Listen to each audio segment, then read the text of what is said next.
पाण्यावरती आणि हवामानावरती होणार आहे. आता राईट नाव ही या वेळेला जी ह्युमिडिटी आहे ती 80% ह्युमिडिटी आहे. म्हणजे ह्या तापमानामध्ये आपण सर्वाईव्ह नाही करू शकत. देवगड तालुका आंबा बागायतदार आणि अणुऊर्जा प्रकल्प विरोधक संघटनेच्या वतीने आम्ही त्यांचं हार्दिक स्वागत करत आहोत.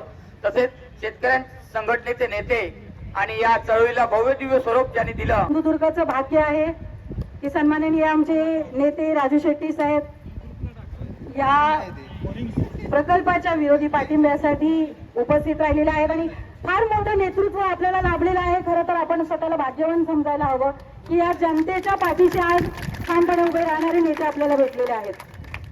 खरं तर अणुऊर्जा प्रकल्प ऐकायला खूप साधा सोपा शब्द वाटतो, पण हा महाभयंकर जो आहे, जो घाट ह्या सत्ताधाऱ्यांनी घातलेला आहे, नेहमी फक्त कोकणाचा नाश कसा करायचा आणि कोकणामध्ये पर्यावरणपूरक प्रकल्प न आणता कोकण संपवता कसा येईल, इथल्या जमिनी कशा संपवता येतील, इथला मत्स्य व्यवसाय कसा संपवता येतील, अशा पद्धतीचे प्रकल्प का जाणून बुडून लादले जात आहेत, याचं उत्तर जर सत्ताधाऱ्यांनी जनता दरबार भरून जर दिलं असता तर मला वाटतं आजची ही जी काही आज एवढे जे काही शेतकरी जमलेले आहेत हे आज जमले नसते. मी मीडियामधून सुद्धा सांगितलं होतं की तुमच्यामध्ये जर संभ्रम नाही आहे तर तुम्ही जनतेला संबोधित करायला हवं होतं. त्यांच्यामध्ये जर संभ्रम असेल, तुम्ही म्हणताय 2 दिवसांनी आणखीन दुसऱ्या डिपार्टमेंटची 4 माणसं आली की आम्ही सर्वे करण्यासाठी आलो, आम्हाला बोरिंग करायची आहे. तर म्हटलं कशा संदर्भात, तर सौर ऊर्जेचा प्रकल्प आणायचा आहे. तर म्हटलं त्याला बोरिंग करायची काय गरज असते, नाही सॉइल टेस्ट करायचं लागतं, म्हणजे माती परीक्षण करावं लागतं आणि पाण्याचं परीक्षण करावं लागतं. म्हटलं ते पत्र घेतलात का तुम्ही, तर नाही म्हणाले, पत्र नाही घेतणार. म्हटलं पत्र घेतल्याशिवाय म्हटलं इकडे यायचं नाही. मग हा असा आपला जो उद्रेक आहे तो वाढत गेला, कारण दिशाभूल करणारी वक्तव्ये आदरणीय पालकमंत्री असतील, आदरणीय खासदार असतील आणि आदरणीय मुख्यमंत्री असतील, शासन कोणाचंही असेल, एकदा निवडून आलेलं शासन हे आपल्या सर्वसामान्य जनतेसाठी आहे आणि त्या जनतेसाठीच त्या शासनाने काम केलं पाहिजे. विरोधी पक्ष कुठचाही असू दे, आपल्याला कुठच्या शासनाच्या विरोधात जायचं नाही काही नाही. आपला हा लढा आपल्या दोन्ही इंद्रय मुनगे आणि आपल्या कोकण वाचविण्यासाठी चालू आहे. तर त्यामुळे प्रत्येकाने आपली प्रतिक्रिया देताना जनतेचा विचार करावा. एवढं मी बोलून माझे 2 शब्द थांबवतो. जय कोकण. विनंती करतो की ज्यांनी ही शेतकरी चळवळ या ठिकाणी या देवगड मध्ये कोकणामध्ये उभी केली आहे ते आदरणीय राजू शेट्टी साहेब, माजी खासदार आणि स्वाभिमान शेतकरी संघटनेचे अध्यक्ष यांचा आम्रवृक्ष देऊन या ठिकाणी सन्मान करावा.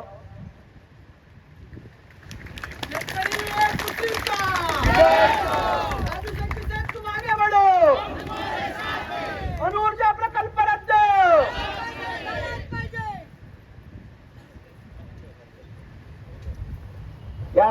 यांना विनंती आहे की माजी मंत्री महादेव जानकर साहेब यांचं या ठिकाणी आम्रवृक्ष देऊन स्वागत करायचं आहे.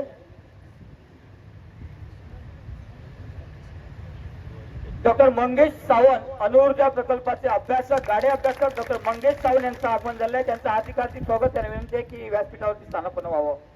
त्यानंतर या ठिकाणी आपल्या रत्नागिरी सिंधुदुर्ग जिल्ह्याचे माजी खासदार सन्माननीय विनायक राऊत साहेब यांचं सुद्धा आम्रवृक्ष देऊन आपण स्वागत करत आहोत.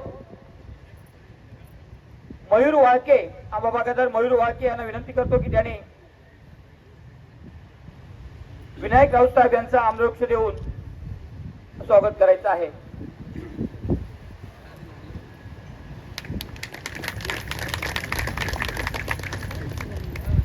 त्यानंतर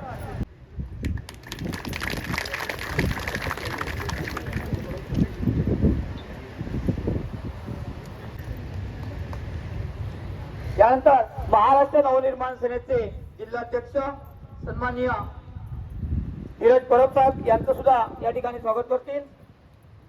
दिनेश दुवाळे आणि माझ्या कोकणातील देवगड तालुक्यातील आपल्या निसर्गप्रेमी सर्व माता भगिनींचा, बंधूंचं मी नमस्कार करून स्वागत करतो. अणुऊर्जा प्रकल्प आपल्या या सिंधुदुर्ग आणि रत्नागिरी जिल्ह्यात येणार असं महाराष्ट्राचे मुख्यमंत्री देवेंद्र फडणवीस यांनी सुमारे महिन्याभरापूर्वी जाहीर केलं.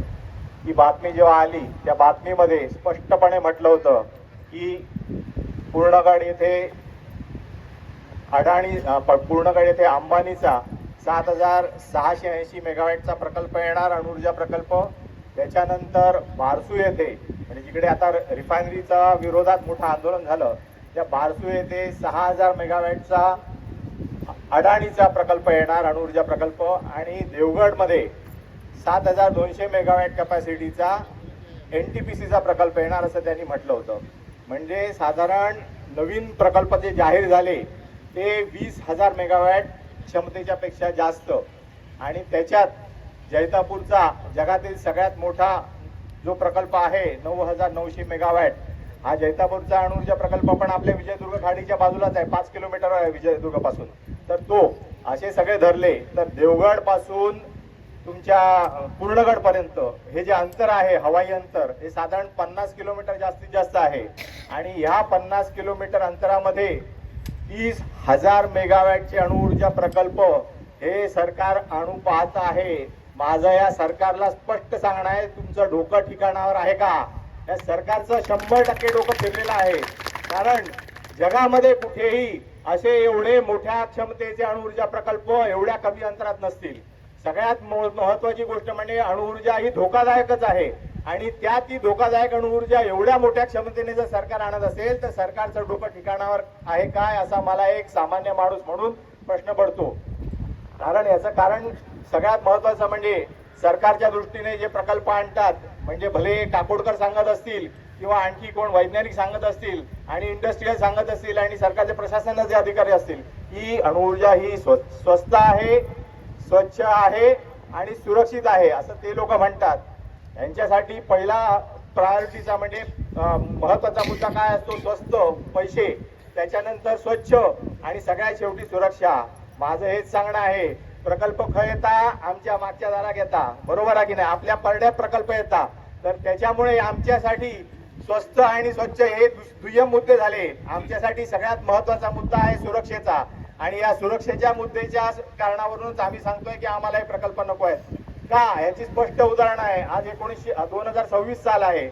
40 वर्षांपूर्वी 26 एप्रिल 1986 रोजी रशियामधील म्हणजे तेव्हाचं सोव्हिएट युनियन आजचं युक्रेन याच्यामध्ये चेर्नोबिल येथे अणुऊर्जा प्रकल्पाचा स्फोट झाला. आज 40 वर्ष झाली आहेत. या 40 वर्षांपूर्वी हा जेव्हा स्फोट झाला तेव्हा त्या परिसरातल्या जवळजवळ 3-1 लाख नागरिकांना स्थलांतर जेव्हा करायला लागलं होतं. आणि आजच्या 40 वर्षानंतर पण हे नागरिक त्यांच्या त्या आपापल्या मायभूमीला आपल्या गावांमध्ये घरांमध्ये जाऊन राहू शकत नाहीत. कारण त्या चेर्नोबिल प्रकल्पामध्ये जिकडे ऍक्सिडेंट झाला त्याच्या भोवतीचा 2,800 चौरस किलोमीटर, किती?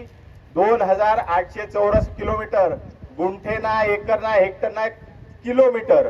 आता 2,800 चौरस किलोमीटर एवढं क्षेत्र त्या चेर्नोबिलच्या भोवतालचं प्रतिबंधित आहे. तिकडे किरणोत्सार असल्यामुळे कोणीही माणूस राहू शकत नाही.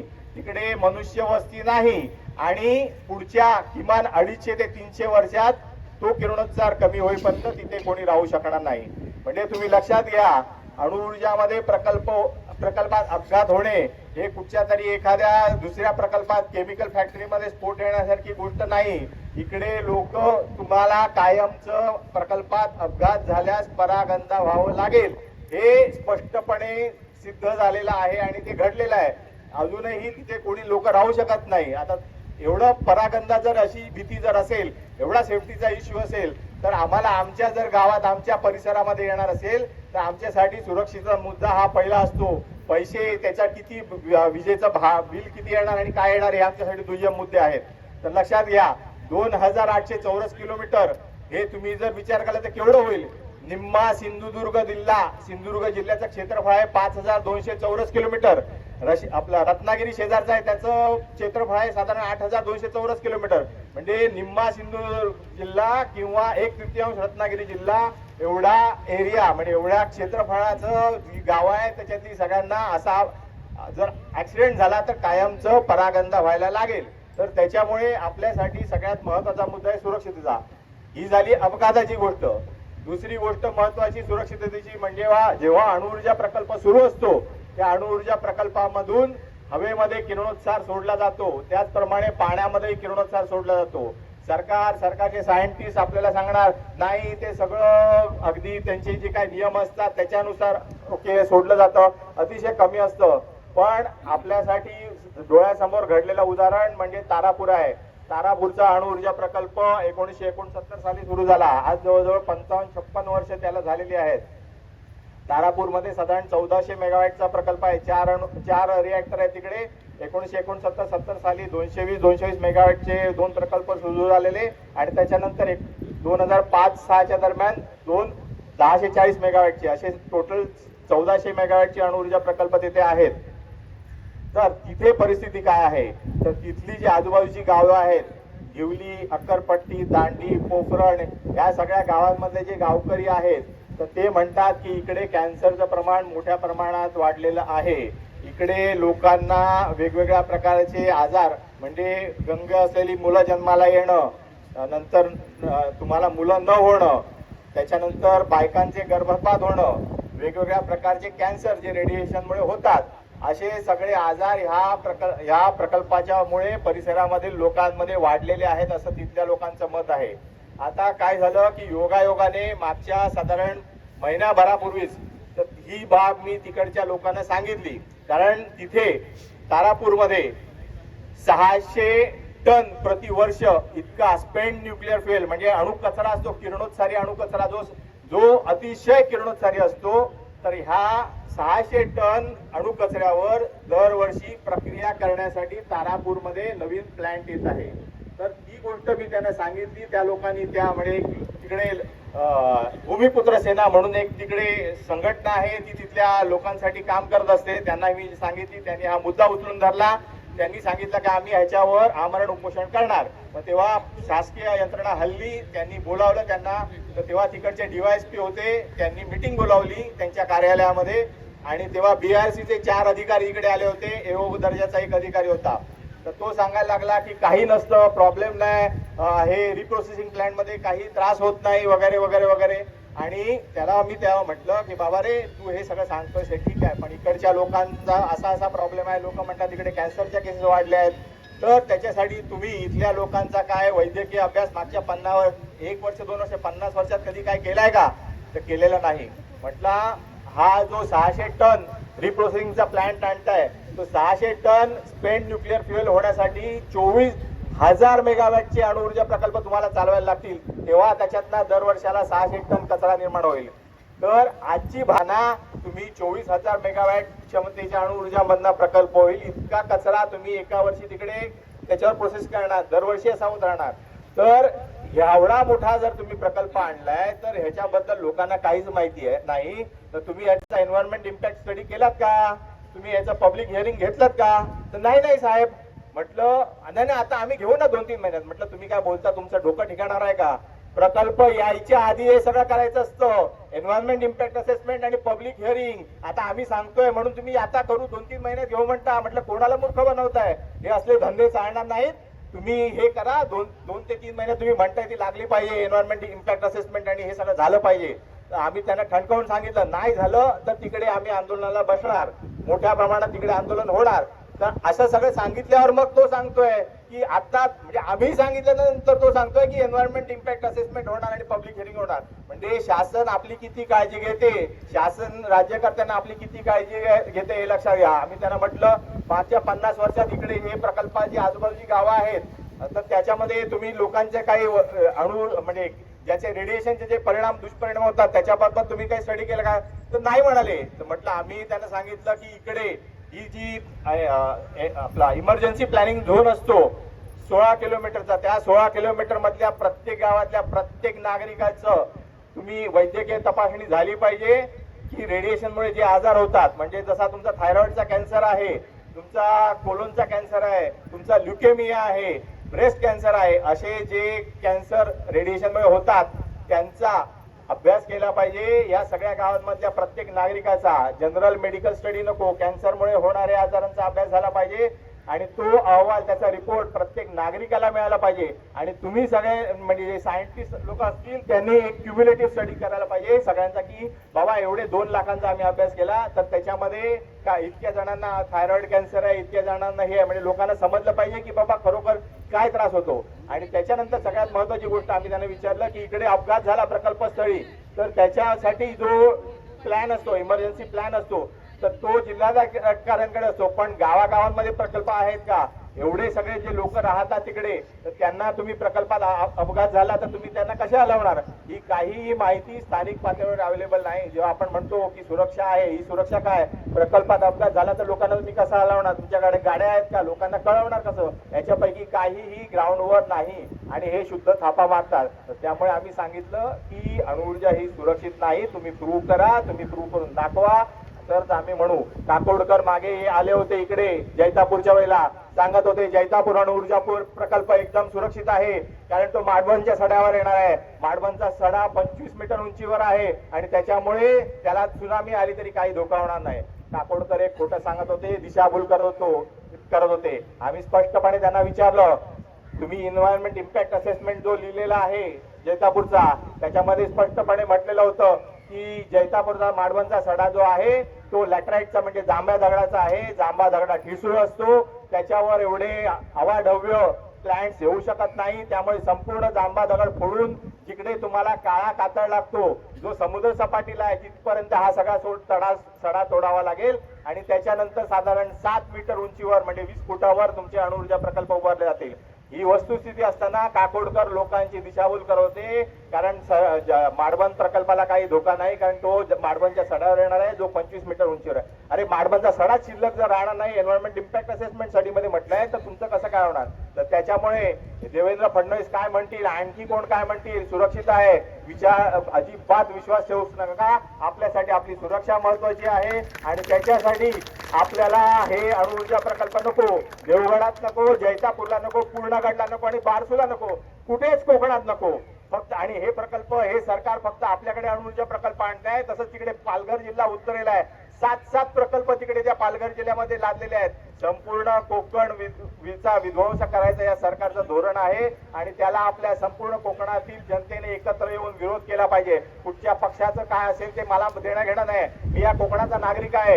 हे कोकण निसर्गरम्य आहे आणि ते जसं हजारो कोट्यावधी वर्ष ते जसं होतं तसंच पुढे आमच्या हजारो पुढ्यांसाठी ते शिल्लक राहिले पाहिजे, एवढीच माझी कळकळीची भावना आहे. त्यामुळे आम्ही सरकारला सांगू इच्छितो की हे असले नालायकपणाचे आणि हे असले विनाशकारी प्रकल्प इकडे कोकणात आणू नका, हद्दपार करा. तुम्हाला जर प्रकल्प आणायचे आहेत, तुम्हाला जर समुद्रच किनारा पाहिजे आहे, तर महाराष्ट्राची किनारपट्टी अवघी 720 किलोमीटर आहे. तिकडे गुजरातचा समुद्र किनारा 1700 किलोमीटर लांबीचा आहे.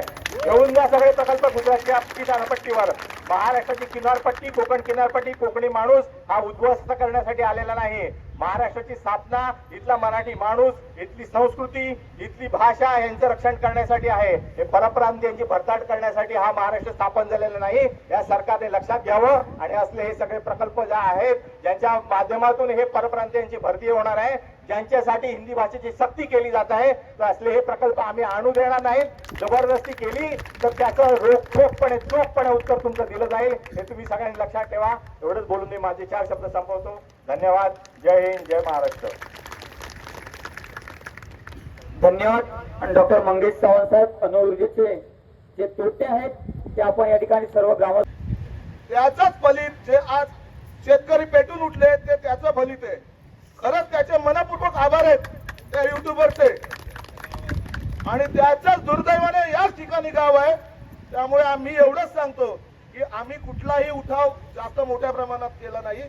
तुमच्याच माणसाने शेतकऱ्यांची जनजागृती केली, वारंवार शेतकऱ्यांना चितवायचं काम केलं आणि वारंवार शेतकऱ्यांना चितवल्यामुळे शेतकऱ्यांचा उद्रेक झालेला आहे. त्याचप्रमाणे काल काळोखाच्या रात्री जी बॅनर लावली ज्या माणसाने, तुमच्या पदाधिकाऱ्याने किंवा कार्यकर्त्याने, 18 मार्चच्या मेळाव्याच्या अगोदर तो आमच्या ऑफिसच्या इकडे आलेला, मेळावा काढू नको, पालकमंत्री साहेबांनी सांगितलंय. आम्ही त्यांना रिक्वेस्ट केली पालकमंत्र्यांशी आमची मीटिंग करा. नाही तसं नको, मी पालकमंत्र्यांशी बोलतो. अरे मीटिंग लावून आम्ही मेळावा थांबवतो.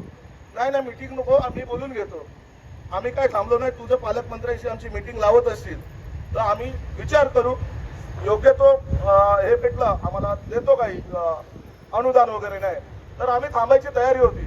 पण तुमच्या कार्यकर्त्यांमध्ये श्रेयवादाची लढाई आहे. मी मोठा की तू मोठा, तू मोठा की तो मोठा. अशामुळे हे जे आंदोलन जिंकत गेली, तुमच्या वारंवार कार्यकर्त्यांना आम्ही संपर्क केला, पण त्यांना शिरगावचा म्हणणार, मी तळे बाजारच्याला विचारतो, तळे बाजारचा म्हणणार शिरगावचा, मी डायरेक्ट पालकमंत्र्यांना मी फोन करतो, मी बोलतो, पण आम्हाला तुमच्या समोर यायला दिलेलं नाही. गेले 15 दिवस आम्ही गावोगावी फिरतोय, शेतकऱ्यांच्या भावना समजून घेतोय. जे काम आम्ही केलं ते तुमच्या कार्यकर्त्यांनी केलं असतं, कारण 5 वर्षानंतर इलेक्शन आलं की फक्त तुम्ही बूथ प्रमुखांना फोन करता.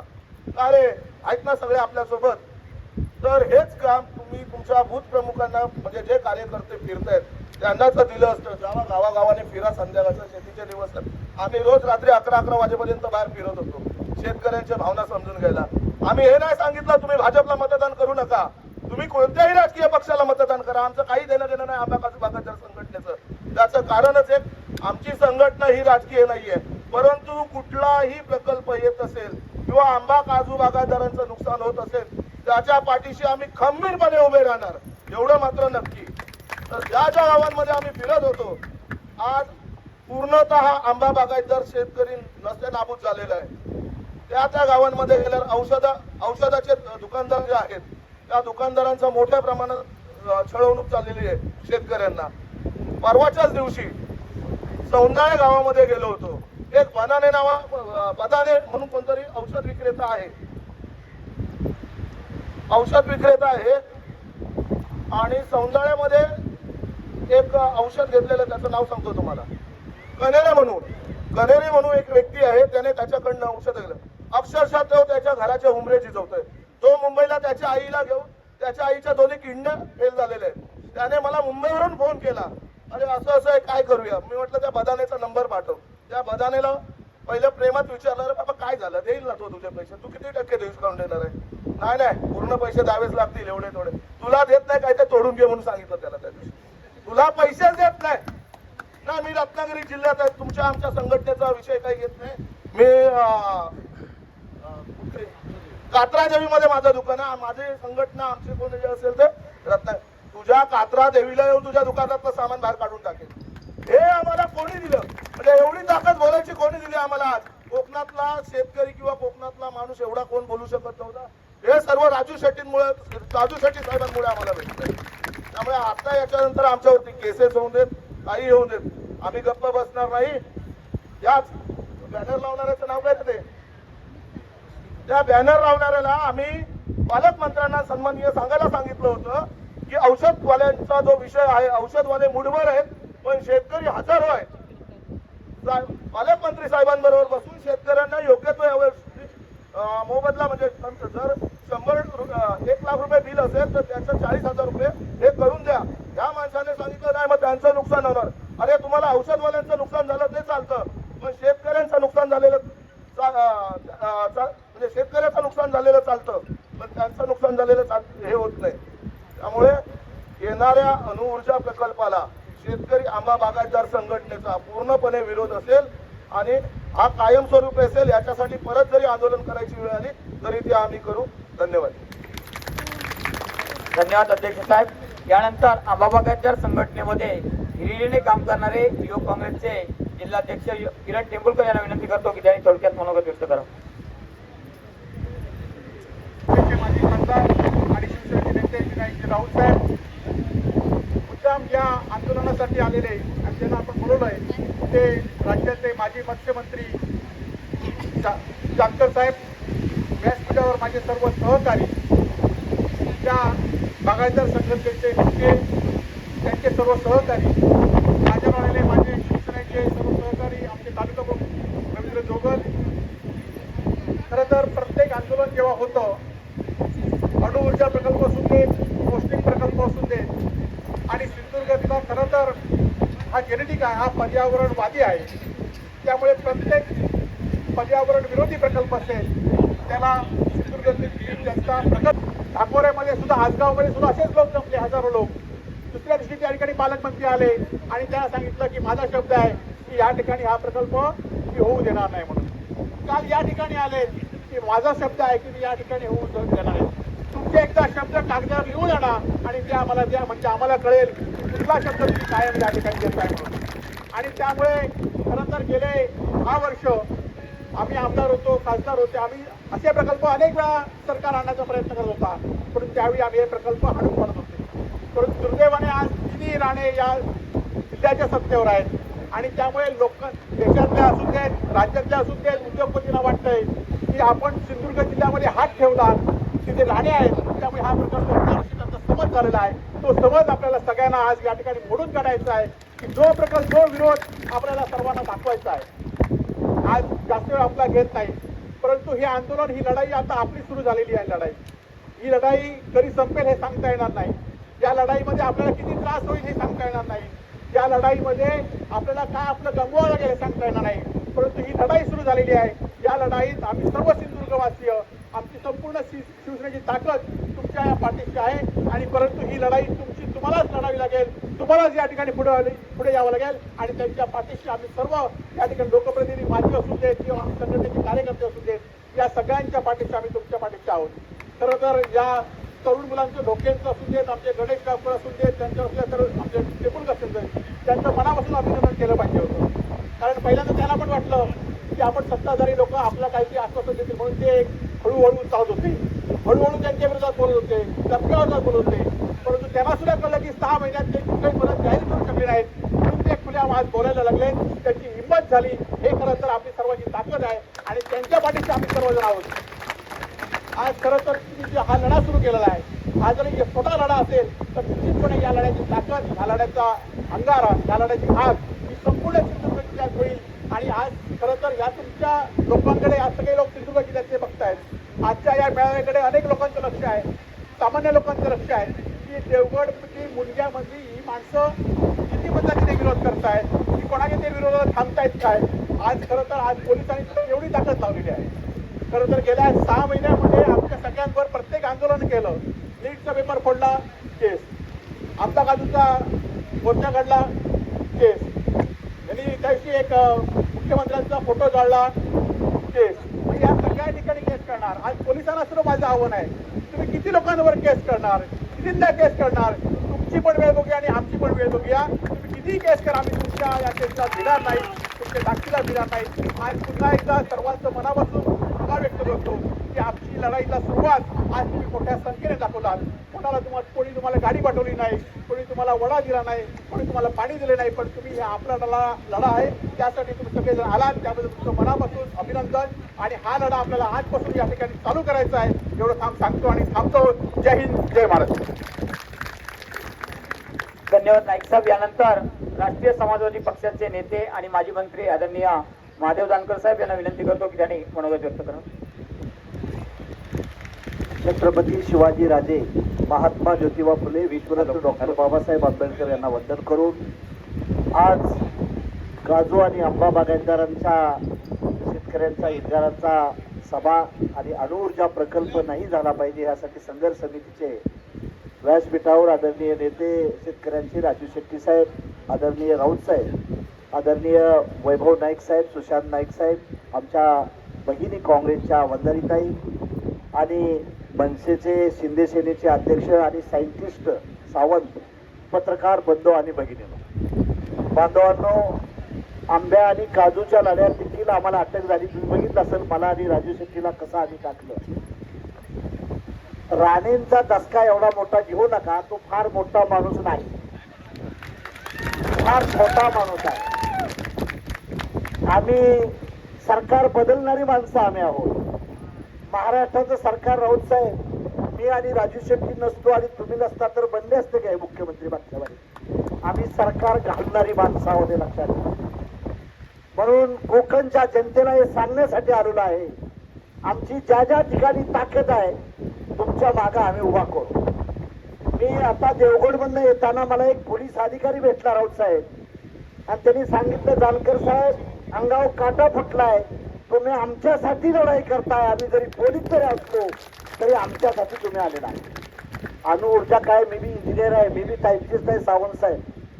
एन्व्हायरमेंटल इफेक्ट काय असतो तो आम्हाला चांगला माहित आहे इकडून म्हटला. तेव्हा माझी तुम्हाला कोकणवासियाला विनंती आहे, आज आम्ही मतं मागण्यासाठी आलो नाही, अणुऊर्जा झालाच नाही पाहिजे ह्यासाठी कोकणासाठी आज आम्ही पाऊल टाकतो. आपल्या आरोग्यावर परिणाम होणार आहे.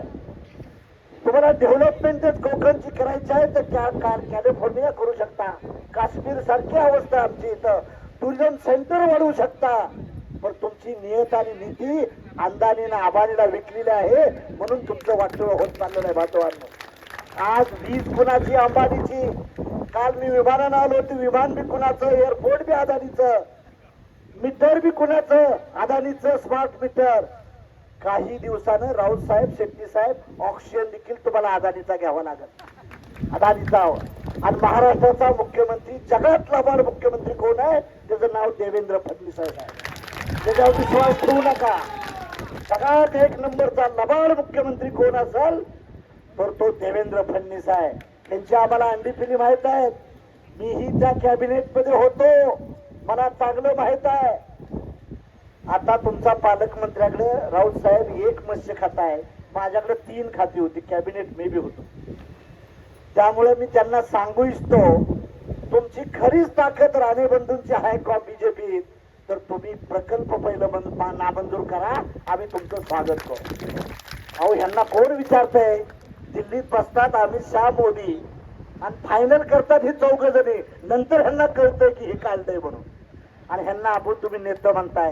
कसली राणे स्टाईल काय दाव, काय स्टाईल बिल काय नाही. आता आपली स्टाईल चालू करू, तुम्ही काळजी करू नका. त्यामुळं बांधवांनो घाबरू नका, आम्ही तुमच्या बरोबर आहे. पश्चिम महाराष्ट्र, मराठवाडा, विदर्भ देखील राऊत साहेब आम्ही तुमच्या मागे उभा करू. काहीच काळजी करू नका, तुम्ही एकटं समजू नका. आम्हाला कधीही बोलवा. मी आता राऊत साहेबांना, राजेशला सांगितलं असंच पार्सोलेक चालू करा, 10-12 ठिकाणी चालू करा. त्या ठिकाणी छोट्या छोट्या मेळाव्यात देखील आम्ही येऊ. त्यामुळे तुम्ही काळजी करू नका.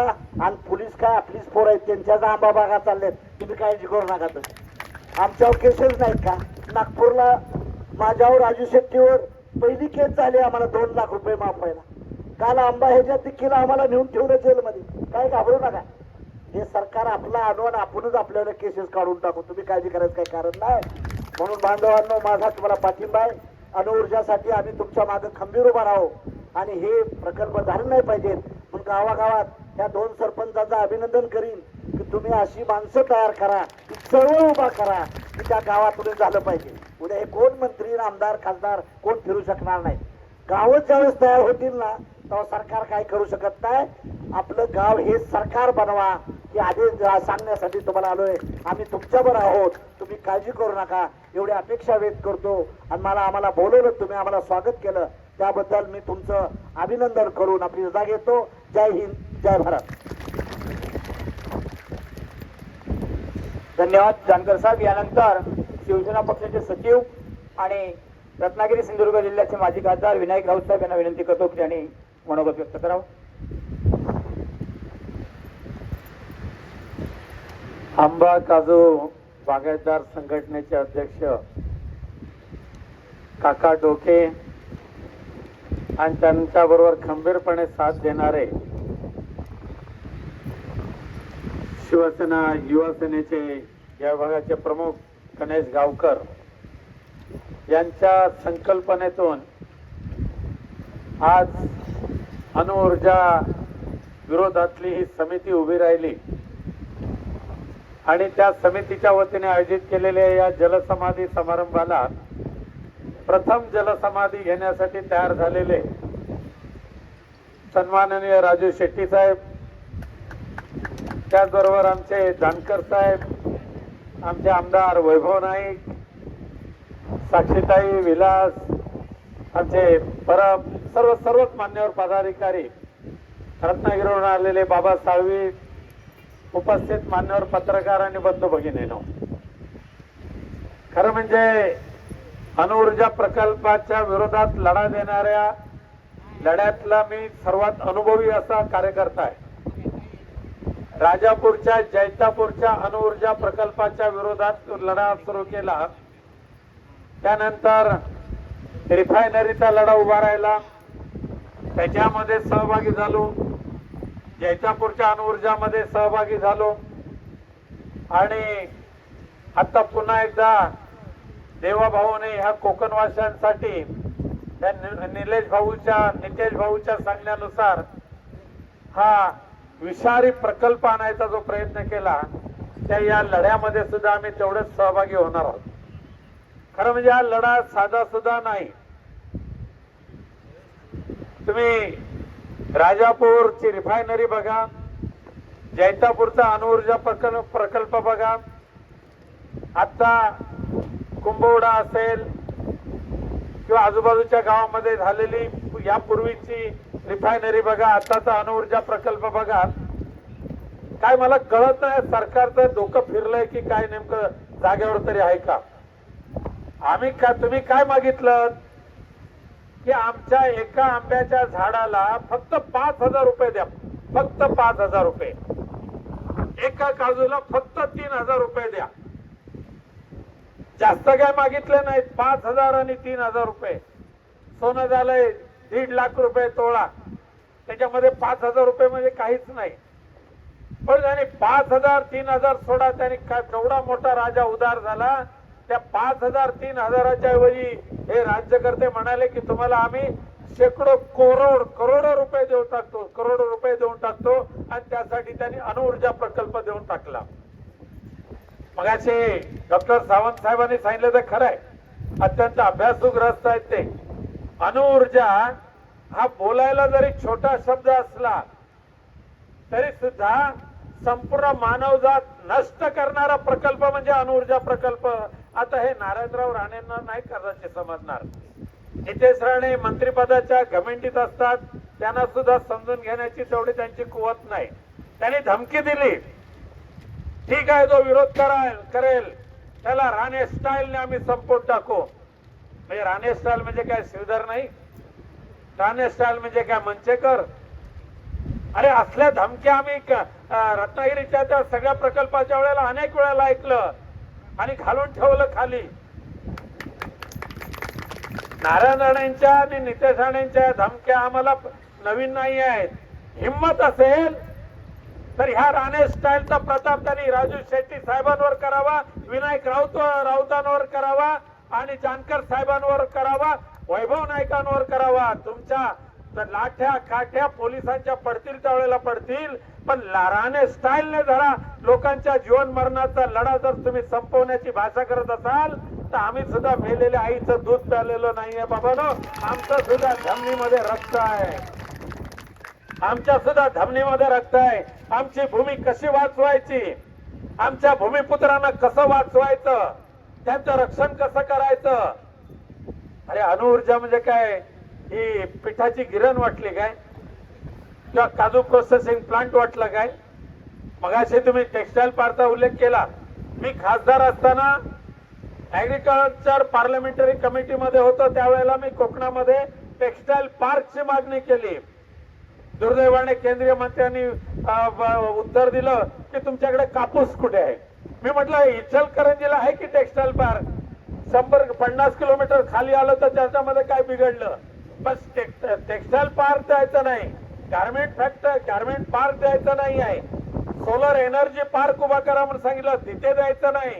आज जैतापूर मध्ये हजारो हेक्टर जमीन अणुऊर्जेच्या नावाखाली संपादित केली, कंपाऊंड घातलं आणि आता फक्त तिथे भूत आणि देवतारच राहतात, बाकी कोण माणसं जातच नाही तिथे, बाकी कोण जात नाही. पण जैतापूरच्या अणुऊर्जा प्रकल्पाच्या निमित्ताने ज्या वेळेला लढा उभा होत होता, दुर्दैवाने ह्याच पोलिसांनी गोळी घातली आणि आमचा 28 वर्षाचा तबरेज तिथे मृत्युमुखी पडला.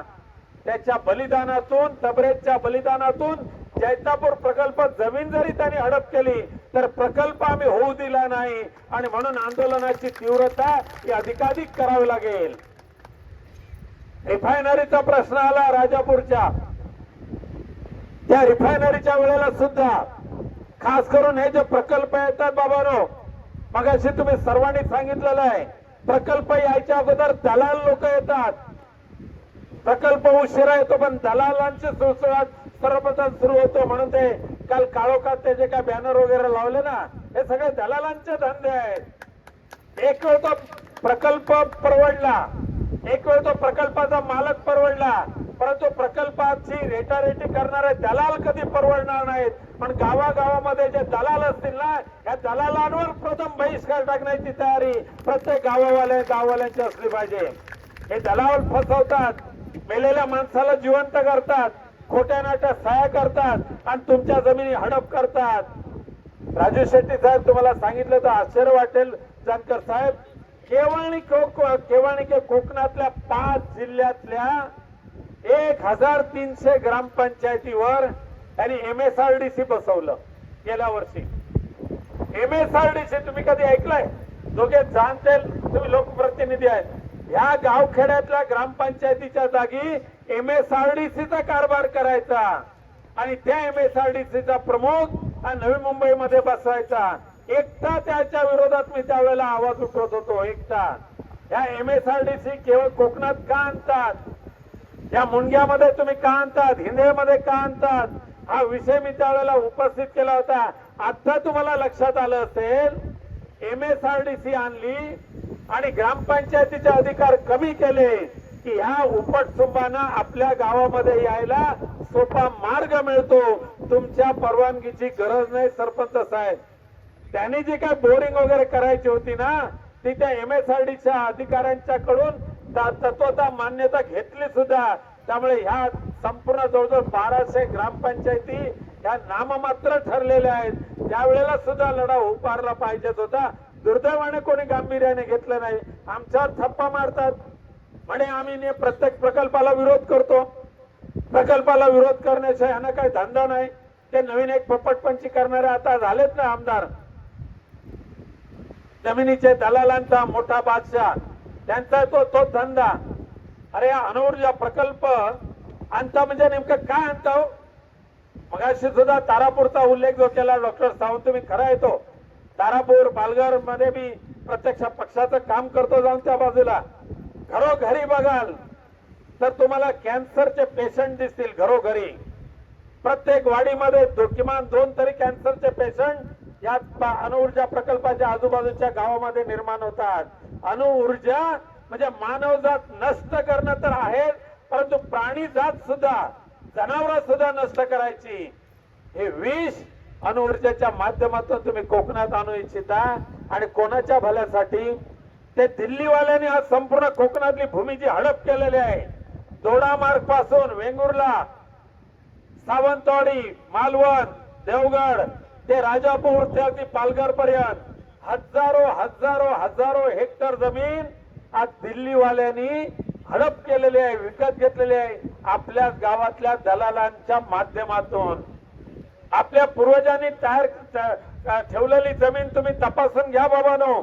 सरपंच महोदयांना विनंती करेन, तुमच्या गावाच्या सगळ्या रेकॉर्ड तुम्ही तपासून घ्या.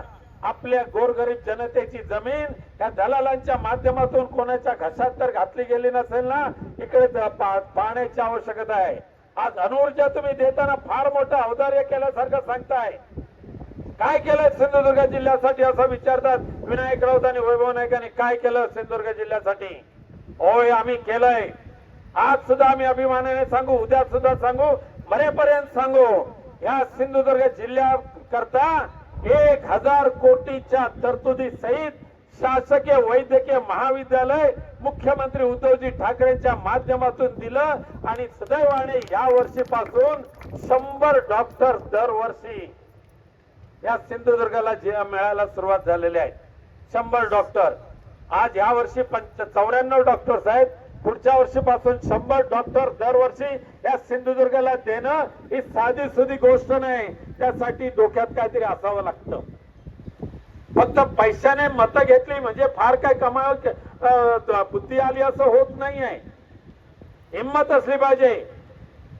लोकांच्या हितासाठी काय असलं पाहिजे हे सांगण्याची हिंमत असली पाहिजे. अरे सरकार या दलालांचं जे आहे त्या दलालांच्या हितासाठी सरकार काम करत असेल तर लोकप्रतिनिधी म्हणून लोकांच्या रक्षणाची भूमिका घेऊन रस्त्यावर उतरण्याची जबाबदारी या लोकप्रतिनिधींची आहे. परंतु दुर्दैवाने सध्याचे सिंधुदुर्ग जिल्ह्यातले हे तिन्ही लोकप्रतिनिधी म्हणजे या धनदांडग्यांचे लाचार बनलेले आहेत आणि म्हणून आमच्या या गावातल्या लोकांचे मुर्दे पाडण्याचं तुम्ही पाप करत असाल तर या पापाचे भागीदार किंवा पापाचे वाटेकरी तुम्हाला आम्ही होऊ देणार नाही. आमच्या जीवात जीव असेपर्यंत हा अणुऊर्जा प्रकल्प या ठिकाणी येऊ देणार नाही म्हणजे नाही, ही घोषणा नव्हे तरी प्रतिज्ञा, शपथपूर्वक प्रतिज्ञा आम्ही या ठिकाणी घेतोय. कारण अणुऊर्जाचे दुष्परिणाम जे आहेत त्या दुष्परिणामापासून आमच्या गरीब कोकणी माणसाला जीवदान देणं हे आमचं कर्तव्य आहे. भले आम्हाला फार काय नाही मिळालं तर चालेल, पण एक वेळची रोजीरोटी जी मिळते प्रामाणिकपणे ती रोजीरोटी तरी चांगल्या पद्धतीने मिळावी यासाठी आमचा निसर्ग, कोकणचा निसर्ग कायम राखण्याची आवश्यकता आहे. आणि ह्या सुंदर आणि सजलेल्या कोकणामध्ये अणुऊर्जा सारखा भस्मसात करणारा, भूमी भस्मसात करणारा प्रकल्प जर आला तर मगाशी सांगितलं तर खरं आहे, अणुऊर्जा प्रकल्प कदाचित दुर्दैवाने मुंडक्यामध्ये आणायचा प्रयत्न करतील, पण त्याचे दुष्परिणाम हे पूर्ण सिंधुदुर्ग जिल्ह्याला आणि सिंधुदुर्ग जिल्ह्याच्या बॉर्डरवर असलेल्या पश्चिम महाराष्ट्रातल्या कोल्हापूरच्या सुद्धा काही गावांना त्याचे दुष्परिणाम भासवल्याशिवाय राहणार नाहीत. म्हणून केवळ मुंडग्यामध्ये अणुऊर्जा होतोय, हिंदळामध्ये अणुऊर्जा होतोय, आम्हाला काय करायचंय असं समजून कोकण वासियांनी किंवा सिंधुदुर्ग वासियांनी तसं समजू नका बाबांनो. हिंदळा आणि मुंडगे म्हणजे आपला गाव सुद्धा तो भस्मसात करण्याचा प्रकल्पाचा तेवढा मारा होऊ शकतो. आणि म्हणून कोणत्याही परिस्थितीमध्ये हे आंदोलन अधिकाधिक तीव्र करावं लागेल. आंब्याला तो 220च्या पुढे तर गेलेच नाही. आणि म्हणून तुम्ही सांगितलं तर खरं आहे, केवढा मोठा राणा भीमदेवी थाटामध्ये पालकमंत्र्यांनी घोषणा केली, मी वाढवून देणार. काय दिलं? मालवणी भाषेमध्ये आता एक शब्द चांगला होता पण ते उच्चारत नाही. हे दिलं काय असं म्हणतो ना आपण, ते झवरून शब्द आहे ना तो. अरे तुझ्या हातात आहे काय? तुझ्या हातात आहे काय? उंची किती, बुद्धिमत्ता किती, त्या खात्याचं पॉवर किती, तुझ्याकडे बजेट किती, केली रोरो सर्व्हिस झाली बंद, पण ती परवडणारी होती का? 9,000 रुपये तिकीट बोटीतून येताना, 9,000 रुपये तिकीट. अरे विमानाचं तिकीट 2,800 मोप्याला, 2,800 मोप्याला, बरोबर ना संजयराव? आणि इथे 9,000 रुपये बोटीत. दुर्दैवाने नाही, कोकणच्या या देवदेवतांची ताकद एवढी जबरदस्त आहे, कोकणला फसवणारे प्रकल्प आमच्या देवदेवताच पाण्यात बुडत असतात आणि म्हणून ती बुडाली. म्हणून बाबांनो, अजून राजेश शेट्टी साहेबांचं भाषण व्हायचंय. आम्ही जलसमाधीला नाही, घराणा माझ्यापेक्षा आहे गाडी गुरु असत ना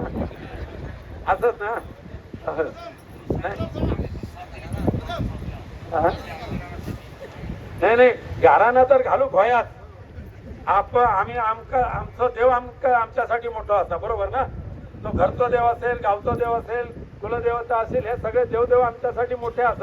ह्यानी देवचार पोचले, आम्ही देव पूजले, बरोबर ना? पण देवा महाराजा तू रामेश्वर कुणकेश्वरा, तर ह्या तू दशक्रोशीचा रक्षण करता, ह्या कोकण भूमीचं रक्षण करता.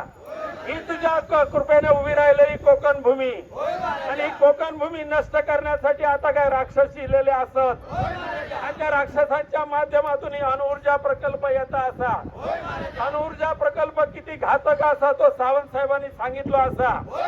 अख्ख्या जगाने जो अणुऊर्जा प्रकल्प नाकारलो, अमेरिकेत नाही, रशियात नाही, थायलंड नाही, कुठे खरंच नाही, तो प्रकल्प अणुऊर्जा प्रकल्प आमच्या या कोकणातल्या हिंदळे, मुंडगे आणि राजापूरमध्ये येऊ घालतात. त्यांच्या दलालांका पोचण्यासाठी, त्यांचे खिशेत भरण्यासाठी. तर जे या भूमीला नष्ट करणारे प्रकल्प असे घेऊन येतील त्यांना त्यांची जागा दाखव आणि अणुऊर्जा प्रकल्प ह्या अरबी समुद्रामध्ये बुडवून टाक रे महाराजा. नारायणा घातलाय कसा, तू ऐकलंस कसा, आणि पावल्याशिवाय तू राहणार नाही, माझी खात्री आहे. धन्यवाद. जय हिंद, जय महाराष्ट्र. धन्यवाद विनायक राऊत साहेब. आपण अगदी आमच्या मालवणी भाषेत या जनतेला साथ घातली, आपले मनपूर्वक आभार. अनेक मान्यवरांना या ठिकाणी बोलायचं होतं, परंतु सभेला उशीर होत असल्यामुळे या ठिकाणी सन्माननीय राजू शेट्टी साहेबांना मी बोलायला विनंती करतो. आंबा काजू उत्पादक शेतकऱ्यांना न्याय मिळावा आणि अणुऊर्जा प्रकल्पातून आमची मुक्तता व्हावी आणि ती होत नाही म्हणून सरकारचा निषेध करण्यासाठी म्हणून आज या ठिकाणी जलसमाधी घेण्यासाठी जमलेल्या माझ्या सर्व बंधू भगिनींनो, त्याचबरोबर माझ्या आधी आपल्याला मार्गदर्शन केलेले लोकसभेतील माझे जुने सहकारी आदरणीय माजी खासदार विनायक राऊत साहेब, त्याचबरोबर आमचे चळवळीतले मित्र माजी मंत्री महादेव जानकर साहेब, या ठिकाणी उपस्थित असणारे माजी आमदार आमचे मित्र वैभव नाईक, साळसकर साहेब, त्याचबरोबर या ठिकाणी ज्यांनी अत्यंत अभ्यासपूर्ण असं मार्गदर्शन केलं ते सावंत साहेब, आमच्या वंजारीताई, सुशांत नाईक, गणेश गावकर, काका डोके, सर्वच मंचावर मान्यवर, माझ्याबरोबर आलेले कोल्हापूरचे आमचे शेतकऱ्यांचे नेते राजेंद्र गड्यांवर आणि उपस्थित सर्व पत्रकार मित्र, पोलीस बंधू, आम्ही या ठिकाणी जलसमाधी घ्यायला आलेलो आहे. म्हणजे ही उद्वेगाची भावना आमच्या मनामध्ये का निर्माण झाली? कारण गेली 4-5 महिने झालं सातत्यानं आम्ही आंबा आणि काजू उत्पादक शेतकऱ्यांचे प्रश्न घेऊन रस्त्यावर लढतोय. अनेक मेळावे घेतले, मोर्चे काढले, ओरसला काढला, कणकवलीला मुंबई गोवा हायवे 2 तास रोखून धरला, मुंबईला मुख्यमंत्र्यांच्या घरावर गेलो. अजून काय करायला पाहिजे होतं? या आंधळ्या बहिऱ्या मुख्य सरकारला काय आमचा आवाज ऐकायला आला नाही? काय मागत होता कोकणातला शेतकरी? पहिल्यांदा काहीतरी शेतकरी मागत होता तुमच्याकडे. या दळबद्री सरकारच्या तिजोरीमध्ये पैसे नाहीत आणि काही लोक त्याचं क्रेडिट घेत आहेत, श्रेय घेत आहेत की आम्ही आंबा उत्पादकाला 209 कोटी रुपये मिळवून दिले. हे सांगायला लाजा वाटत नाहीत का? अरे तुमची तिजोरी खाली होते नको त्या कामासाठी, ठेकेदारांना पोहोचण्यासाठी, त्यातनं तुम्हाला कमिशन मिळतंय म्हणून.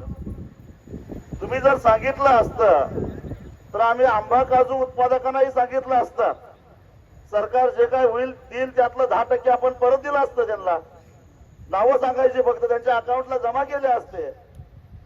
पण तुम्ही दळबद्रीपणा दाखवला. काजू उत्पादकाला जर वाऱ्यावर सोडलंच, आंबा उत्पादकाला फक्त एका कलमाला 220 रुपये दिले. अरे मुंबईतला भिकारी घेतो का 220 रुपये? तुम्ही आमच्या या भूमिपुत्रांना 220 रुपये द्यायला होता. एका मजुराच्या अर्ध्या दिवसाची मजुरी तरी द्यायची. त्याची मजुरी 500 रुपयाच्या पेक्षा जास्त आहे. आणि तुम्ही बर ते जे काही नुकसान झालं त्याला काही आम्ही जबाबदार नव्हतो. हे जे कोकणामध्ये वेगवेगळे पर्यावरणाचं वाटोळं करणारे प्रकल्प आलेले आहेत, त्यामुळे अत्यंत संवेदनशील असणाऱ्या आंबा आणि काजू उत्पादनावर विपरीत परिणाम झालेला आहे. सावंत साहेब सांगतील तुम्हाला, मी काय त्यातला तज्ञ नाही, पण मी एक अनुभवी शेतकरी आहे, मला माहिती आहे. का आंब्याला मोहर गळून गेला? का काजूला पीक आलं नाही? कारण हे कोकण तुम्ही विद्रूप केलेलं आहे. हे कोकण पूर्वीचं राहिलेलं नाही आहे. असे एक प्रकल्प तुम्ही इथं आणले की ज्यामुळं इथल्या पर्यावरणाचं सगळं संतुलन ढळला आणि असले संवेदनशील असणारी सगळी पिकं आमची आता नष्ट व्हायला लागली. भात शेती तर संपल्यात जमा आहेच. कोकणात राहिलेले शेती फक्त आंबा आणि काजू पुरते. आणि मग ती संपवायचा तुमचा विचार आहे का?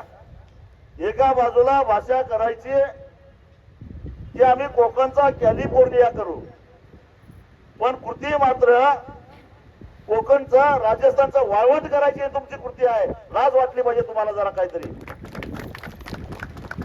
अरे तुम्हाला प्रकल्प आणायचे तर मगाशी राऊत साहेबांनी सांगितलं तसं आणा की. आम्हाला त्रास होणार नाही असे सोलर प्रकल्प आणा. तुम्ही अगदी पवनचक्क्या उभा करा, त्यातनं वीज निर्माण करा. वीज काय फक्त अणुऊर्जेतूनच तयार होते का? तुम्ही एवढं ऊन पडायला लागलंय, सारखं तापमान वाढत चाललेलं आहे, त्या उन्हातनं तयार करा की वीज. आम्ही काय नको म्हटलं काय तुम्हाला? पण नाही, त्या अदानीला आणि अंबानीला पोचण्यासाठी आमच्या कोकणातल्या माणसाचा बळी गेला तरी बेहतर, पण त्यांना आम्ही उपाशी मरून देणार नाही असा निर्धार जणू काय त्या नरेंद्र मोदींनी आणि देवेंद्र फडणवीसने केलेला दिसतोय. त्यासाठी आमचा बळी देताय, आम्ही हे कदापि होऊन देणार नाही.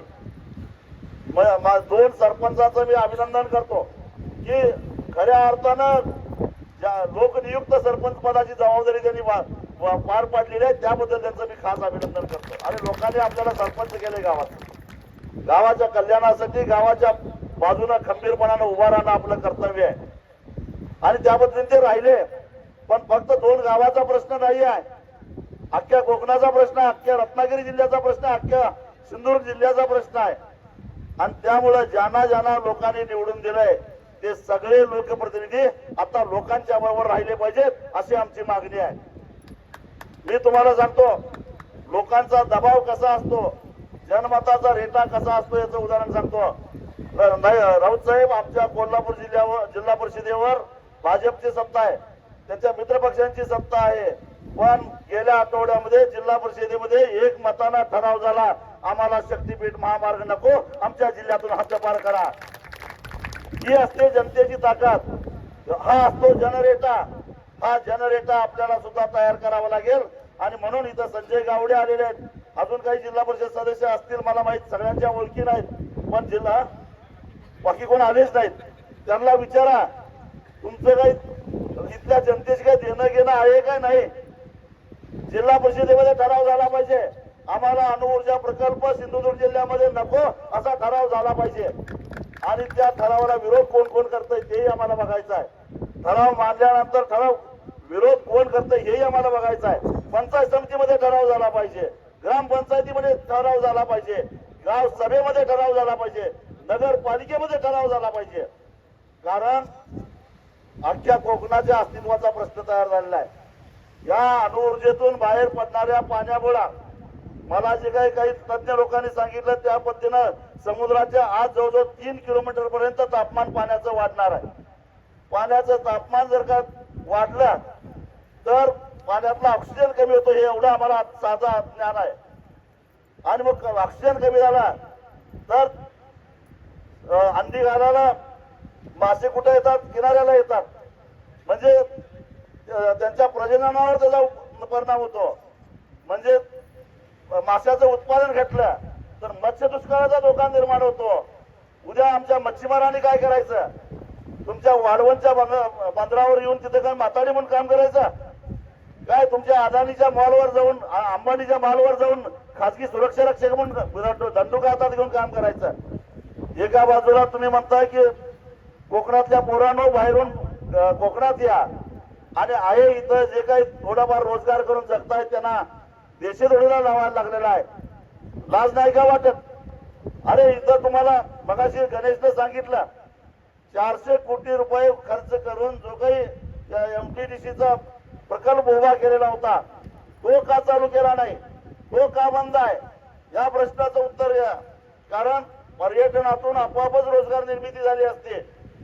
पर्यटनातून खऱ्या अर्थानं इथल्या तरुणांना काम मिळालं असतं. हे तुम्ही कधी केलं नाही. तुम्ही इथल्या आंबा उत्पादकांच्यासाठी काही केलं नाही, इथल्या काजू उत्पादकांच्यासाठी काही केलं नाही, तुम्ही आमच्या मच्छीमारांच्यासाठी काही केलं नाही. मगाशी काका लोकांनी सांगितलं की 15 ऑगस्ट पर्यंत मच्छीमारांना बंदी असताना सुद्धा मग जर का तुमचे LED वाले जर येत असतील, ट्रॉलर येत असतील तर ते कुणाच्या आशीर्वादाने येत आहेत? ते कसं येत आहेत? आणि मग वेळ प्रसंगी कायदा हातात घेऊन त्या सुद्धा बोटी आम्हाला कधीतरी पाण्यात बुडवावे लागतील. हे लक्षात ठेवा. कोकण वाचवायचं असेल तर वेळ प्रसंगी या सगळ्या गोष्टी भविष्यामध्ये कराव्या लागतील. अरे इथले मच्छीमारी संपले तर तुम्हाला महिन्याला मिळणारे हप्ते तरी मिळतील का याचा तरी विचार करा. आणि मग म्हणायचं हे तिकडनं घाटावरनं येऊन आम्हाला काय शहाणपणा शिकवतात, आमच्या लोकांची डोकी भडकवतात. आम्ही काय डोकी भडकवायला आलेलो नाही, आम्ही सांगायला आलेलो आहे खरं काय खोटं काय. आम्ही सांगायला आलेलो आहे, जर अन्याय होत असेल तर लढा, आम्ही छातीचा कोट करून तुमच्या मागे उभा राहू हे सांगायला आलेलो आहे. कुणी म्हटलं ते आम्ही त्यांचा पाहुणचार करतो. माहितीसाठी सांगतो, मी शाकाहारी माणूस आहे. तुम्ही काय पाहुणचार करणार माझा? शाकाहारी माणसाला तुम्ही काय वरण भातच घालणार? ते काय तिकडेही आम्हाला मिळतात. मी काय मासे खात नाही, मच्छी खात नाही, मटण खात नाही, चिकन खात नाही, मग खेकडा खात नाही. मी काय खाणार आहे तुमचं? पाहिजे तर प्रेमानं दिलेला तुमचा एखादा आंबा खाईन. ते तर काय तुम्ही यावर्षी दिलाय, वाचलेला सुद्धा आंबा तुम्ही मोठ्या प्रेमानं दिलाय. पण मी या ठिकाणी आलेलो आहे, याचं कारण मी कुणाची डोकी भडकवायला इथं आलेलो नाही आहे. मी अन्यायाच्या विरोधामध्ये लढायला शिकवायला इथं आलेलो आहात. आणि लढता नुसतं लढा म्हणून सांगायला आलेलो नाही, आपण लढू. आणि लढता लढता आमचे महादेव जानकर साहेब आहेत, आम्ही ठरवलेला आहे तुमच्या बरोबर खांद्याला खांदा लावून लढायचा हा निर्धार करण्यासाठी इथं मी आलेलो आहे. आणि म्हणून इथं कुणी म्हटलं मला भाड्यानं आणलेलं आहे. अरे भाड्यानं मला कोण घेणार? मला मुळामध्ये मी 2002 सालीच माझं सगळं आयुष्य शेतकऱ्यांना समर्पित केलेलं आहे. तेही तुम्हाला सांगतो का, कारण 2002 साली अशी ही काय यांची कुणाची स्टाईल आहे की अशाच कुठल्या तरी एका साखर सम्राटाच्या स्टाईलमुळं माझ्यावर जीव घेणा हल्ला झालेला होता. मी मरून पडलोय म्हणून माझं प्रेत असंच टाकून हल्लेखोर पळून गेलेले होते. शेतात काम करणाऱ्या शेतकऱ्यांनी मला वेळेवर दवाखान्यात नेला. 2 महिने मृत्यूची झुंज देऊन मी पुन्हा उठून बसलो आणि त्याच वेळी निर्धार केला की मला मिळालेलं आयुष्य हे शेतकऱ्यांनी बोनस म्हणून दिलेलं आहे, त्यामुळे उरलेलं आयुष्य शेतकऱ्यासाठी मी समर्पित केलेलं आहे. आणि म्हणून मी येतो या ठिकाणी. मी इथंच आलो नाही, या मोदींचे सहकारी असणारे देशाचे कृषी मंत्री शिवराजसिंह चौहान यांनी 2017 साली तिथं मंदसौर मध्य प्रदेश मध्ये 6 शेतकऱ्यांचा बळी घेतलेला होता. त्या ठिकाणी सुद्धा मी त्या शेतकऱ्यांच्या मागे खंबीरपणाने उभा राहण्यासाठी धावून गेलेलो होतो. आणि त्यावेळी मी या शिवराजसिंह चौहानची खुर्ची काढून घेतलेली होती. एवढा उठाव त्या मध्य प्रदेशमध्ये केलेला होता. हे सगळ्या देशामध्ये करतो. आणि कोकण तर माझा शेजारी आहे. अरे आंब्यापासून माझा मतदारसंघ सुरू होतो, अनुस्कुऱ्यापासून माझा मतदारसंघ सुरू होतो. मी इथला शेजारीच आहे, मी काय लांबचा आलेला नाही. आणि राणे साहेब तुम्हाला एवढंच सांगतो, तुम्ही महाराष्ट्रावर फिरता हिंदूंचा कैवार घेऊन, पण हे सगळे हिंदूच आहेत. हे मारायला लागले त्यांचं पहिला बघा. हा हे कोण आहेत? हे कोण आहेत? हे हिंदूच आहेत आणि त्यांच्या अस्तित्वाचा प्रश्न आहे.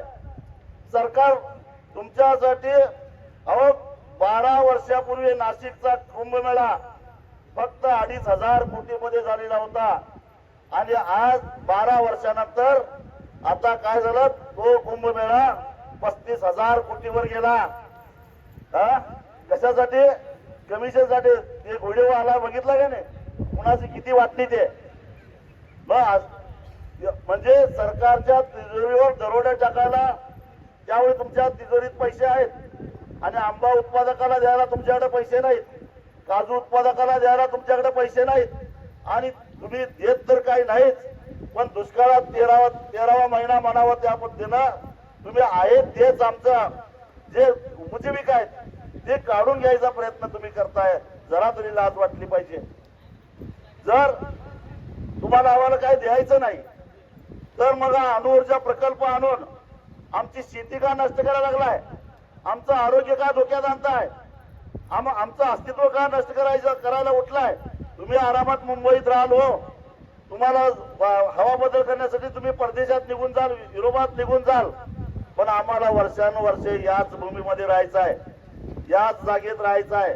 आम्हाला इथं आमच्या पद्धतीनं जगून द्या, आमच्या अस्तित्वावर उठवू नका, एवढंच आमचं सांगणं आहे. आणि काय करणार आहे तुम्ही? आमचे केसेस कराल, गुन्हे दाखल कराल. किती गुन्हे दाखल करणार आहात? अस्वलाला कधी केसाचं वजन असतं का? हा, मग ते अस्वलापेक्षा अस्वला केस जास्त आहेत, केस आहेत त्याच्यापेक्षा जास्त आमच्या अंगावर डोक्यावर केसेस आहेत. काय फरक पडणार आहे? अजून काही केसेस होतील, पण एक लक्षात ठेवा, न्याय देवतेकडे थोडा वेळ लागतो, विलंब लागतो. देर आहे लेकिन अंधेर नाही आहे. कालच न्यायमूर्ती माधव जामदारने सनसनीत सरकारला सांगितलेलं आहे, पोलिसांनाही मी सांगतो, काय सांगितलंय मुंबई उच्च न्यायालयानं, सरकारच्या विरोधामध्ये आंदोलन करणं म्हणजे देशद्रोह आहे. तुम्ही त्यांच्यावर कारवाई करू शकत नाही, तडीपारी करू शकत नाही. मुंबई उच्च न्यायालयानं तुमची आबरू वेशीवर टाकलेली आहे. एक सरकार म्हणजे जनता म्हणजे सरकारची गुलाम नाही. अरे भारतीय प्रजासत्ताकाचं आम्ही व्याख्या काय केली? लोकांनी लोकांच्यासाठी लोकांच्या मार्फत चालवलेली व्यवस्था म्हणजे शासन व्यवस्था. पण तुम्ही काय केलेलं आहे? अदानी अंबानीच्या सोयीसाठी, त्यांच्या लहरीसाठी, त्यांच्या फायद्यासाठी, त्यांच्या हस्तकाकरवी चालवलेली व्यवस्था म्हणजे ही आजची शासन व्यवस्था झालेली आहे. लाजा वाटल्या पाहिजे तुम्हाला. गुन्हा दाखल करा त्या अदानीवर, गुन्हा दाखल करा त्या अंबानीवर. खुले आम पर्यावरणाचे लचके ते तोडायला लागलेले आहेत. पण त्यावेळी तुम्ही काही बोलत नाही, बोलायची तुमच्यामध्ये हिंमत नाही. आणि सामान्य माणसानं कुठं अमित शहाचा धिक्कार केला त्याला तडीपार करा, मोदीचा धिक्कार केला त्याला तडीपार करा, आणि कुणाचा धिक्कार केला त्याला तडीपार करा. एक दिवस आम्हीच तुम्हाला तडीपार केल्याशिवाय सोडणार नाही, हे लक्षात ठेवा. शिशुपालाचे 99 अपराध भरल्यानंतर 100वा अपराध झाल्या शिशुपालाचा सुद्धा सुदर्शनानं छेद केल्याशिवाय या परमेश्वराने त्याला सोडलेला नाही. तेव्हा 99 अपराध व्हायच्या आधीच सावध राहा, एवढंच मला या निमित्तानं सांगायचं आहे. हा लढा आपल्याला तीव्र घ्यायचा आहे.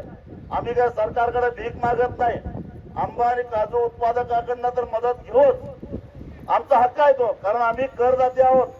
इमानदारीनं सरकारला कर भरतो आणि त्याच कराच्या पैशातून आम्ही काही रक्कम आंबा काजू उत्पादकांना मदतीसाठी मागतोय. आम्ही काही भीक नाही मागत. आम्ही आमचा हक्क मागतोय, आमचा अधिकार मागतोय, आणि त्याचबरोबर आम्हाला चांगल्या पद्धतीनं जीवन जगायचा अधिकार आहे. अरे या सिंधुदुर्ग आणि रत्नागिरी जिल्ह्यातून वर्षाला आंब्याच्या निर्यातीतून आणि आंब्याच्या पल्पच्या निर्यातीतून 1100 कोटी रुपयाचं परकीय चलन मिळतंय. मी तुम्हाला सांगतो, हा अणुऊर्जा प्रकल्प जर इथं आला तर मी तुम्हाला सांगतो, आपली बाजारपेठ युरोपात आहे, आपली बाजारपेठ जपानमध्ये आहे, आपली बाजारपेठ अमेरिकेत आहे आंब्याची, आणि ते लोक अत्यंत सजग आहेत.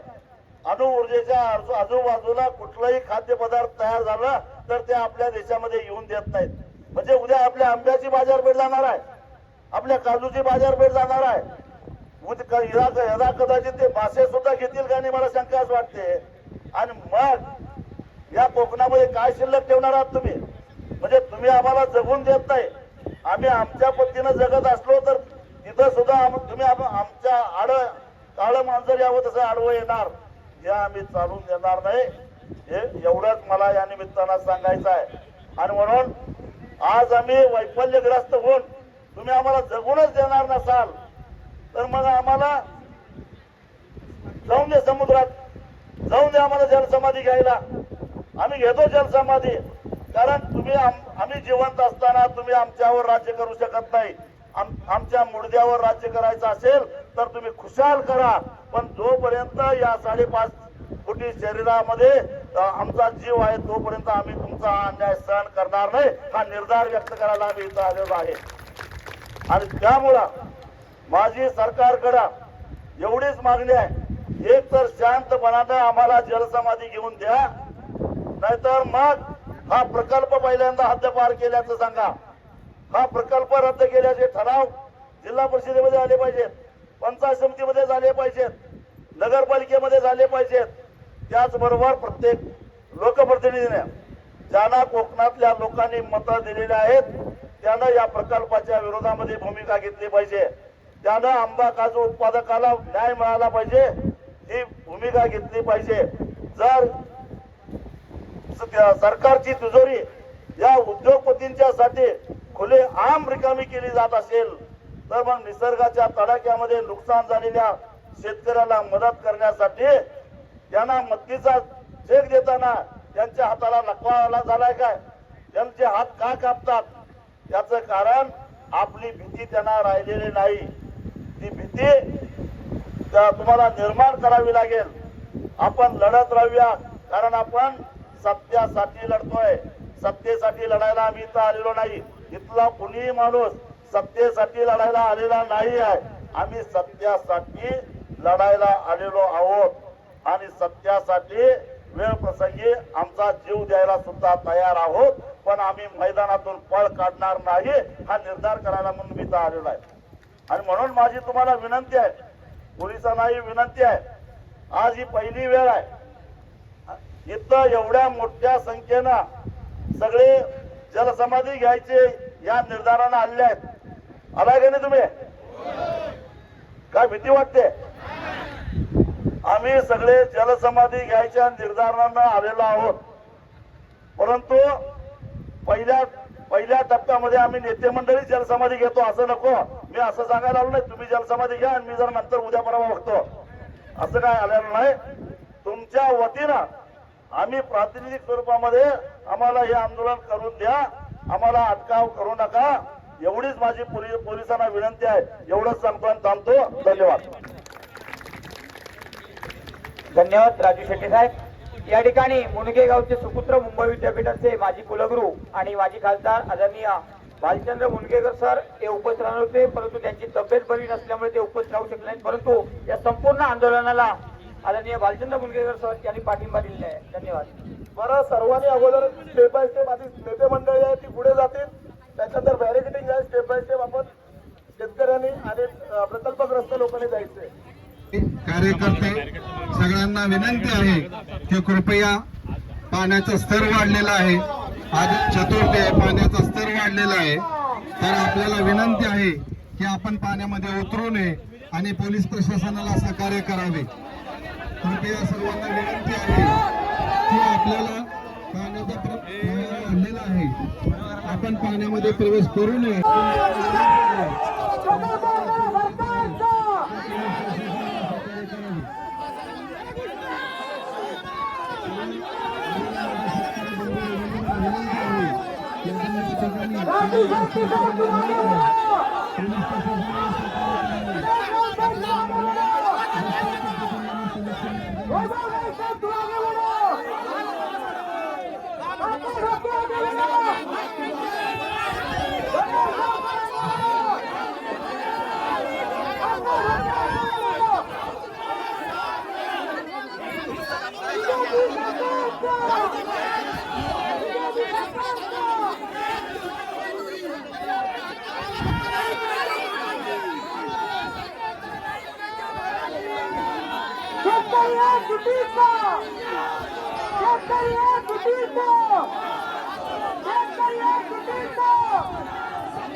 समुद्राची पातळी वाढलेली आहे. सर्वांनी कृपया करून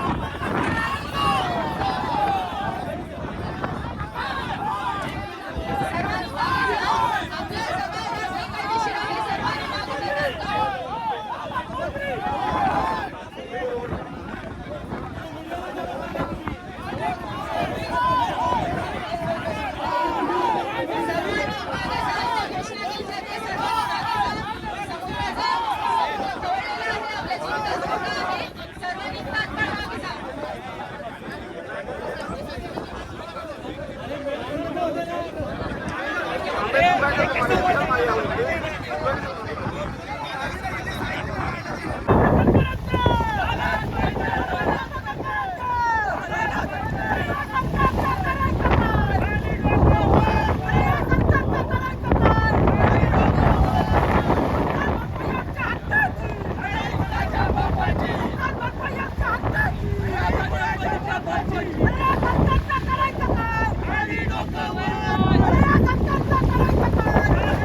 तांब्याच्या एका उद्योगातून साहेब, काय करणार? गेलोय साहेब, कर्जबाजारी झाले, औषधाचे पैसे पण द्यायला आमची पोरं बाळ रस्त्यावर यायला लागतात. काय मदत केली? 220 रुपये लाच मारतो तुमच्या 220 रुपयावर. तुम्हाला जरी लाज वाटत असेल ना, त्या 220 रुपये तुम्ही परत घ्या. लोक आम्हाला पैसे अरे अख्ख्या पश्चिम महाराष्ट्राला तुम्ही कर्जमाफी देता. कोकणातल्या शेतकऱ्यांची किती कर्ज आहे तो? आमचा शेतकरी कर्ज थकीत ठेवत नाही का? त्यांची हे चूक आहे काय? साहेब यापुढे आंदोलन करणार नाही. पोलिसांची दडपशाही डायरेक्ट विष पिणार घरी बसून. डायरेक्ट विष पिणार. कोकणात आत्महत्या होत नव्हत्या, आता आत्महत्या होणार. लक्षात ठेवा. आणि याला जबाबदार सर्वस्वी मुख्यमंत्री आणि पालकमंत्री आहेत. आम्ही फक्त राजू शेट्टी साहेबांच्या शब्दावर आज बाहेर पडलोय. कोणाचा दबाव आमच्यावर नाहीये. पण ह्याच्या पुढे राजू शेट्टी साहेब जी भूमिका घेतात, प्रकल्प रद्द. अणुऊर्जा प्रकल्प रद्द. अणुऊर्जा प्रकल्प रद्द. अणुऊर्जा प्रकल्प रद्द. शोधात आमच्या हक्काची. मुख्यमंत्र्यांच्या बाजूला असणारे जे त्यांचे ठेकेदार आहेत, दलाल आहेत, ते एखाद्या पंचतारांकित हॉटेलमध्ये चहा प्यायला जातात, त्यावेळी तिथं टीप हजार रुपये देतात आणि आमच्या कोकणच्या शेतकऱ्याला 220 रुपये द्यायला लाज वाटली पाहिजे ना.